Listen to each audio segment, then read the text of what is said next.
В момента основната дейност на нашата организация е провеждане на курсове по фотография за глухи младежи.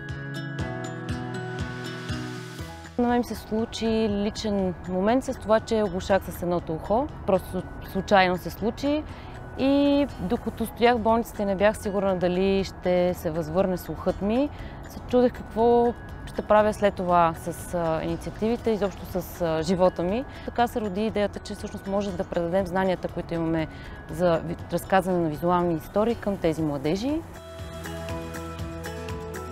Дейността ни е важна за глухите младежи, специално в България, защото те нямат достъп до такъв тип курсове, нямат достъп до такъв тип умения и всъщност установихме, че те имат предизвикателства за това да развият творческото си и креативното си мислене. Те буквално приемат света с очите си. Затова в процеса на работа установихме, че не е само да ги научим на фотография, ами е важно за тях изобщо да им покажем, че има различни гледни точки, че могат да погледнат света по различен начин и всъщност да използват този техен дефицит като предимство и това, че те толкова добре усвояват визуалния свят, да разказват истории и да комуникират чрез снимки.